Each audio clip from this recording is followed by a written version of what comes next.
জাতীয় সংসদ নির্বাচন কবে হচ্ছে সেটি যেমন অনিশ্চিত, তেমনি বিভিন্ন দলের পক্ষ থেকে জাতীয় সংসদ নির্বাচন নিয়ে বিভিন্ন ধরনের তত্ত্ব সামনে নিয়ে আসা হচ্ছে এবং এই তত্ত্ব নিয়ে জনমনে নানা ধরনের প্রশ্ন দেখা দিচ্ছে।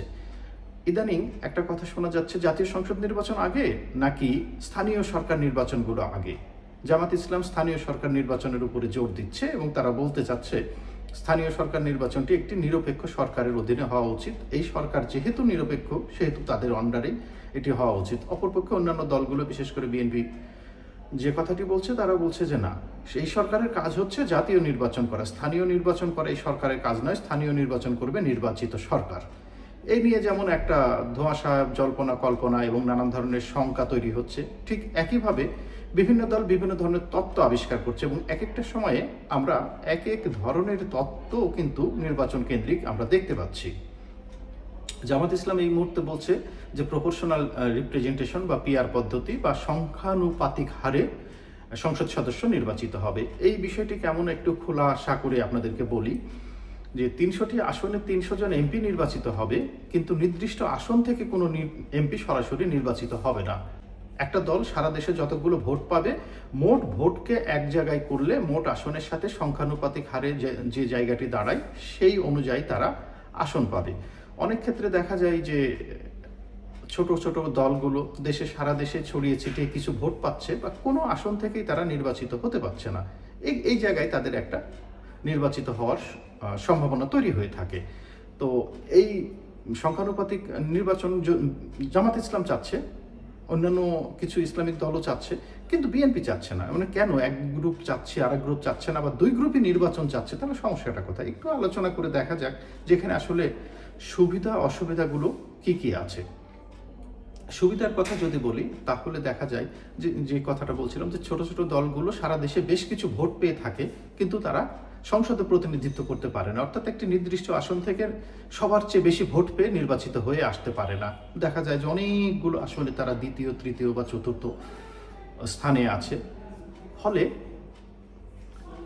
তাদের সংসদে কোনো প্রতিনিধি থাকে না। কিন্তু এখানে দেখা যাবে যে সারা দেশের ভোটগুলোকে এক জায়গায় করে যদি দেখা যায় যে তারা 1% ভোটও পেয়েছে, তাহলে হয়তো দেখা যাবে তাদের 3 জন প্রতিনিধি। যদি তাদের 0.5% ভোটও থাকে, তাহলেও দেখা যাবে যে অন্তত 1 জন প্রতিনিধি তাদের আছে। একইভাবে এইভাবে প্রতিনিধি আসতে পারে, স্থানীয় পর্যায়ের দলগুলো থেকে প্রতিনিধি আসতে পারে, প্রতিনিধিত্ব আসতে পারে সংখ্যালঘু বা আপনার বিভিন্ন জাতি বা অন্যান্য ক্ষুদ্র আদিবাসী বা নৃগোষ্ঠীর মধ্য থেকে এইভাবে প্রতিনিধি আসতে পারে। এটাকে এক কথায় ভালো বা মন্দ বলা যাবে না, কারণ দেখা যাবে যে আপনি ভোট দিয়েছেন বগুড়ায়, এমপি পেয়েছেন মাগুরায়, ভোট দিয়েছেন মাগুরায়, এমপি পেয়েছেন বগুড়ায়, এই ধরনের বিষয় আশাই হতে পারে। কিন্তু একটা সুবিধা হচ্ছে যে সবার বিভিন্ন দলের মানে অনেকগুলো দলের রিপ্রেজেন্টেশন সংসদে থাকতে পারে। অসুবিধার দিক কি? অসুবিধার দিক এখানে সবচাইতে বেশি, কারণ এই যে কথাটি বললাম যে আপনি ভোট দিলেন বগুড়ায়, এমপি পেলেন মাগুরায়, তাহলে মাগুরার এমপি দিয়ে বগুড়ার লোক কি করবে? দেখা যাবে যে আপনি কাকে ভোট দিচ্ছেন এটি মুখ্য বিষয় না, মুখ্য বিষয়টি হচ্ছে দলের। আপনি একটা নির্দিষ্ট দলকে ভোট দিচ্ছেন। অনেক সময় দেখা যায় যে ওই নির্দিষ্ট এলাকাতে একজন জনপ্রিয় নেতা আছে একটি দলের, উনি যখন না থাকেন ওনার ব্যক্তিগত জনপ্রিয়তার কারণেই হয়তো দেখা যায় যে ওই দলটি অনেক ভোট পায়। এখানে তখন কিন্তু আর সেই ব্যক্তিগত জনপ্রিয়তাটা থাকবে না। তারপরে যে অবস্থাটা তৈরি হবে সেটি হচ্ছে টাকার খেলা। যখন একটা নির্দিষ্ট দল নির্দিষ্ট সংখ্যক সংসদ সদস্য বা এমপি পেয়ে গেল, তখন কিন্তু ওই দলটি চাইলে এই আসনটিকে বিক্রি করে দিতে পারে, বা যারা ওই দলের আছে ওই দলের মধ্যে যাদের প্রভাব প্রতিপত্তি বেশি আছে, যাদের টাকার খেলা আছে, কারণ আমাদের দেশের রাজনীতি তো অলমোস্ট দিন শেষে টাকারই খেলা বলা যায়, এবং ভোটের রাজনীতিও টাকার এক ধরনের টাকারই খেলা। তো তখন সে কিন্তু এসে আসনটি কিনে নিতে পারবে। এখানে যদি আগে ধরেন নির্বাচন করার ক্ষেত্রে সে 5 কোটি 10 কোটি টাকা খরচ করে থাকতো, সেটাও ছিল অনিশ্চিত। এখন নিশ্চিত হয়ে সে দেখা যাবে যে বড় অঙ্কের টাকা 50 কোটি 100 কোটি 200 কোটি টাকা দিয়ে সেই আসনটি কিনে নেবে।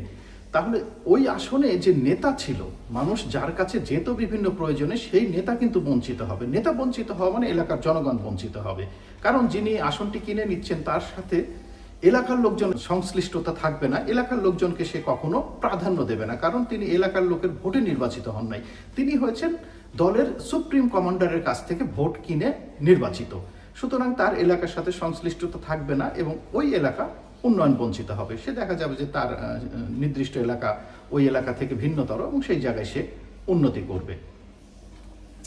একইভাবে একটি দল 2টি আসন পেয়েছে, তারা একটা নির্দিষ্ট অঞ্চলে চাইলো যে আমরা এই 2টো আসনকে আমাদের এই অঞ্চলে চাই। সংখ্যাগরিষ্ঠ যে দলটি থাকবে তারা হয়তো বললো যে না না না, ওখানে আমাদের এই প্রার্থী আছে, ওখানে দেওয়া যাবে না, অন্য কোথাও নেন। এখন অন্য কোথাও নিতে গিয়ে হয়তো দেখা যাবে মতের মিল, গড় মিল, এটা হতে হতে লটারি হয়ে গেল এবং যিনি টেকনাফে চেয়েছিলেন তিনি পেলেন তেঁতুলিয়ায়। এখন টেকনাফের লোক তেঁতুলিয়ায়, সে না চিনবে এলাকা, না চিনবে জায়গা, না থাকবে এলাকার সাথে সংশ্লিষ্টতা, না থাকবে তার অন্য কিছু। ফলে যেটা হবে যে এই অঞ্চলের আর কোনো উন্নতির মুখ দেখতে হবে না। আবার দেখা যায় যে ওই জায়গা থেকে এমপি নির্বাচিত না হলেও দল যখন ক্ষমতায় থাকে তখন কিন্তু এলাকার লোকজন তাদের নির্দিষ্ট নেতার কাছে যেতে পারে এবং নেতা যিনি হয়তো ইলেকশন করে পরাজিত হয়েছিলেন দলের কাছে গিয়ে তার ভাবমূর্তি ভবিষ্যতে উজ্জ্বল করার জন্য, ভবিষ্যতে সেই সিটটাকে দলের হয়ে নিয়ে আসার জন্য দলের কাছ থেকে সুপারিশ করে বিভিন্ন ধরনের সুযোগ সুবিধা এলাকার জনগণের জন্য নিয়ে আসতে পারে। এখানে তো সেই নির্দিষ্ট অর্থে নির্দিষ্ট সিটের কোনো নেতা থাকছে না। কার কাছে যাবে মানুষ? মানুষ তখন কার কাছে যাবে?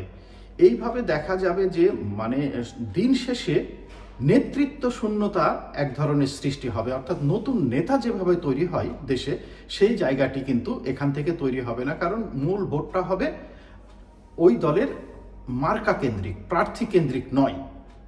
সেই ক্ষেত্রে ভবিষ্যৎ নেতৃত্বের একটা শূন্যতা বড় ধরনের সৃষ্টি হবে এবং সমস্যা যেটা তৈরি হবে সেটি হচ্ছে এই রাজনীতিতে টাকার খেলা।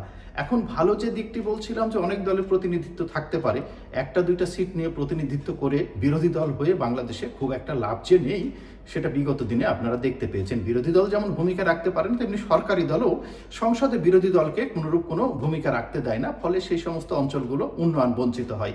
যদিও এমপিদের কাজ এলাকার উন্নয়ন করা নয়, কিন্তু আমরা আপাত দৃষ্টিতে যেটা দেখে আসছি সেটা হচ্ছে সরকারি দলের এমপিদের দ্বারাই নির্দিষ্ট এলাকার উন্নতি হয়। এই এলাকাগুলো সেইভাবে উন্নয়ন বঞ্চিত হবে এবং ভবিষ্যতে এলাকা ভিত্তিক নেতৃত্বের একটা বড় সংকট সৃষ্টি হতে পারে। ধন্যবাদ।